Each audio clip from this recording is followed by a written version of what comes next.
Hello and welcome to another episode of Keeping Up with Kendall. Hi, my name is Dr. Tony Cruz. I'm the campus president here at the Kendall campus of Miami-Dade College. And today with us, we have a special guest, Natalia Franco. Natalia, welcome. Thank you so much. Thanks, Dr. Cruz. It's great to have you with us today. It's great to be here. It feels like home. All right, yeah. So welcome back. Natalia is an MDC alum, and not just an MDC alum, but a Kendall alum. Yes. Yes. So graduated here a couple of years ago. Just a few years ago. Yeah. Just a few years. Yeah. But feels like yesterday. yes. Well, but welcome back, and it's great to have you here today. So let's jump into the questions. Absolutely. I have a few questions for you, so the audience gets to know you a little bit better. Okay. So tell us a little about yourself, where you grew up, where you went to school, your educational journey. Okay, yeah, for sure. So I'm originally from Colombia. Came to the States when I was 15. Actually, my mom, the day that I turned 15, told me that she was moving. At that time, there was an economic failure in Colombia, and we decided to come abroad, apparently to just learn English. But once we were here, we decided to stay. Okay. When we came from Colombia, we actually moved to Philadelphia. And I lived there for 3 years, enough winter for the rest of my life. Oh, yes. Those are some brutal winters in Philadelphia, yes. And then the last year of high school, I actually moved to Western Florida. Okay. And I ended up graduating from Broward. Okay. So, great. Yeah, after that, I started working. I actually started working since I was 15 because as an immigrant, we needed help, to help our home and to help my mom. And when I came and lived here, my mom didn't move with me because of her work. Okay. So I actually moved by myself to live with an aunt.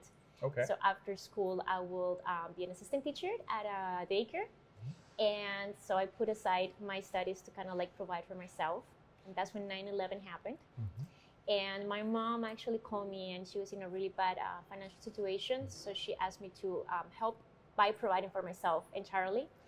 So I looked for a new job, and I started as a receptionist when I was about 18.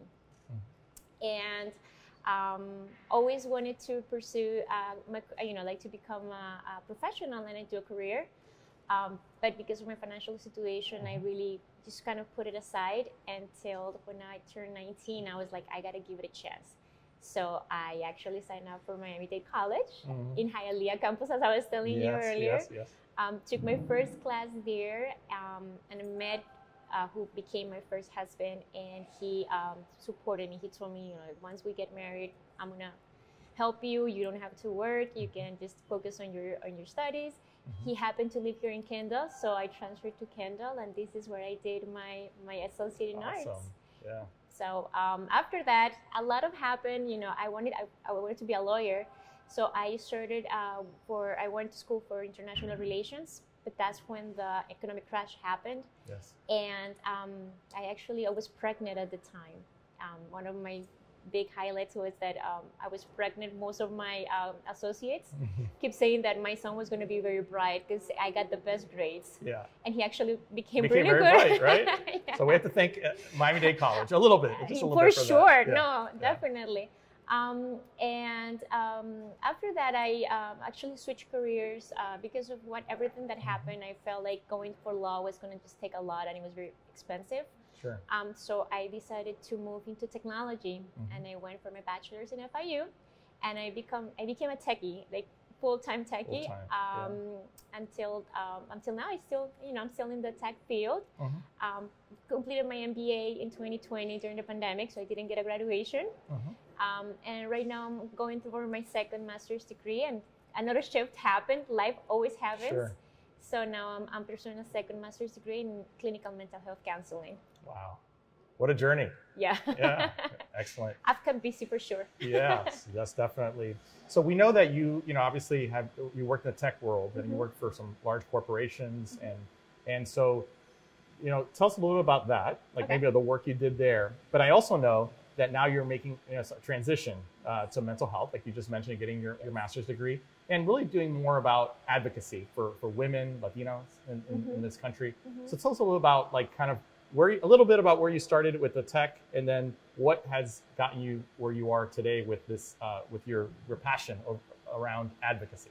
Absolutely, yeah. So when I did my bachelor's, I focused on web application programming and database administration. And I was really, really, really passionate about the tech world. Like it became ingrained in me. I think I'm very logical, so like, processes and all that I understand fairly well. Yes. My dream was to work for Oracle. So when I was pursuing my bachelor's, I remember that I will drive every day by their headquarters here in Miami, by Blue Lagoon. And I'm like, one day I'm going to be there. Yeah. Once I graduated, I joined Univision first at the media center. And I was a part of the team that helped upload all the online campaigns. You know, it was the boom of like digital marketing. Right. So, and I focused my minor in marketing. So for me, it was perfect to learn about, how tech was progressing in the marketing field. And 3 years later, I decided to move back to Colombia because at that time my son was fairly small, and I wanted to provide for him a nanny, and I wanted him to have private education and give him an opportunity to be bilingual. Right. So I decided to move back, and I had an opportunity to join Oracle. Wow, look at that. So Wow, yes, that was a dream come true. Yeah. So I joined Oracle as a process owner for all the what they call the customer relationship management. Supporting all our internal tools to all of our sales force. And I was there for 3 years. And then when I came back, maintained myself in the tech, like I said, I became very passionate about it. So it was very understandable of how to like advise, especially C-levels on what is a good technology to adopt and how to like improve processes within the companies and everything. So I joined actually a media agency as a technology manager, advising on what were the good tools to provide, to adopt for the different campaigns for marketing. Right. And then I just 5-6 years ago, recently. Yeah. Time flies. I was going to say that. I moved to American Express, and now I'm actually part of the tech team, supporting the big initiatives. More strategic now, but definitely still in the tech field.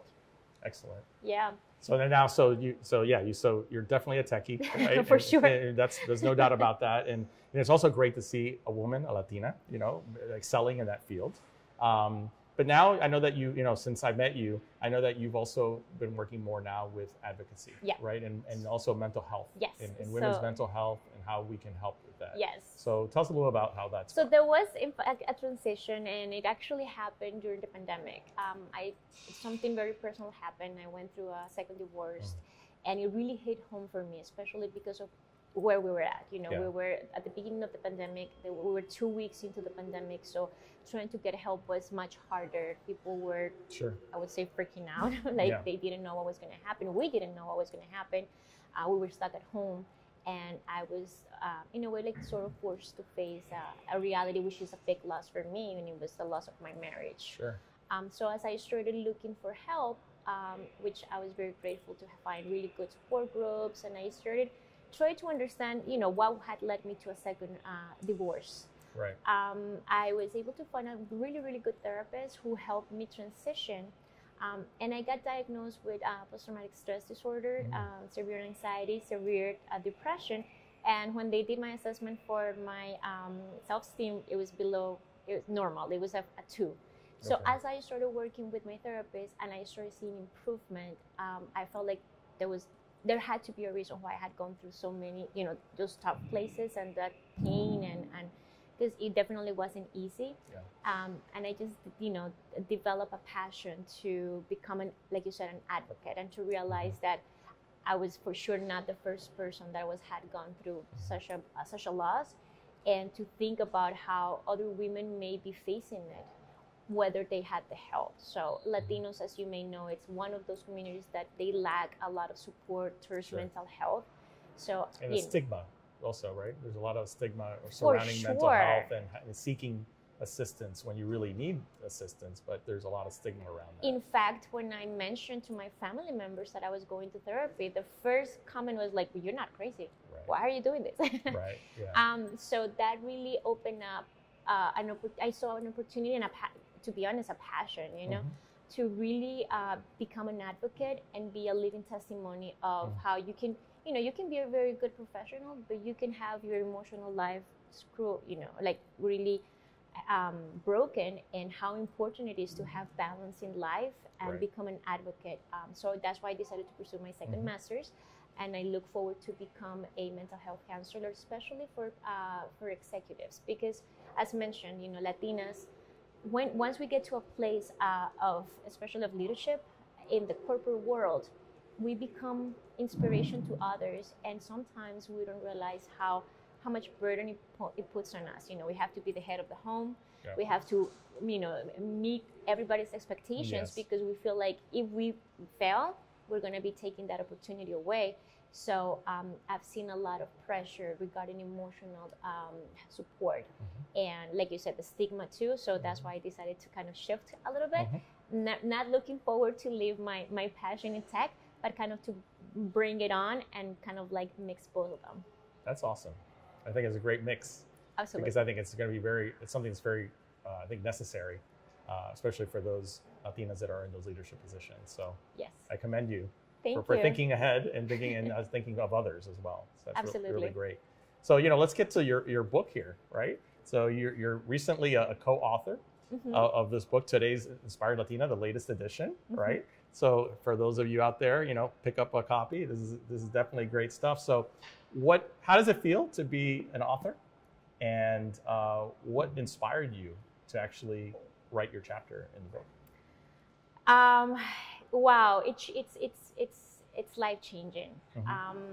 To me, to write my story and to put it in words was, first, it took a lot of courage, because especially for trauma survivors, one of the things that it's hard for us is to accept the trauma.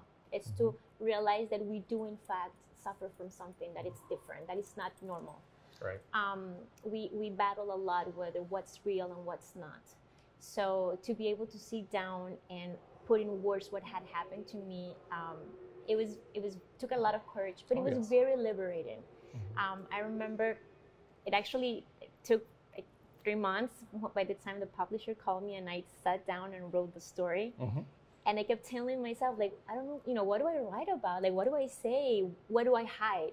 Do I hide anything? Right. And I remember one day just sitting there. I had 3 days left for my deadline, and just kind of like sitting in my couch by myself thinking. And it kind of like, they say like it's the writer's head, that you just get so inspired, and I'm like, this is it. You started writing. And I started writing, and 6 hours later, I had. Wow, 6 hours. That's amazing. I created, what my story was. What inspired me was when I talk about being an advocate, there is nothing more powerful than our story. And I felt that writing my chapter in a book that a lot of people could read and know that they're not alone in their pain was the purpose. Sure. Because again, when we think about pain, usually what pain does for us is isolate us. And what we don't realize is that sometimes pain is what connects us deeper with other humans. Sure. So my inspiration was for whoever was going through something similar, to be able to know that first, there is light on the other side of the tunnel. Yes. Depression has an end. Anxiety can be controlled. We can live better lives. And like, the title of my chapter, love never fails. Because when we find the true love of our lives, we're able to overcome anything we want. So to very me, inspirational. That's very inspirational. I love it. That's great. Very inspirational things, and I commend you for contributing to this book. And there have been a few other volumes before this, and every time that I've read stories of Latinas like yourself, it's very inspirational, and it really I take it to heart, from what everybody has gone through and how you've excelled. So thank you. No, thank you for sharing your story again. So we have an audience out there of students, of community members, and you have had a great professional career, and now you're sharing your story. You're continuing your advocacy. What are some words of wisdom that you can give to our audience today? Oh my God, there's so much that you could say. You know, I know. I've always, but we only have so much video that we can do. But so try to. I know it's kind of hard, but just try to, just a couple of things. That have you ever thought about that moment when somebody tells me, "What do I tell the people?" Right, yeah. No, to be true to themselves, to be true to the story. I say in my story that it takes courage and humility to own our story. Yeah. And what I found is that my story is my superpower. And every single person have a story to tell. Yeah. There is no better or worse story. There is no greater or not so great story.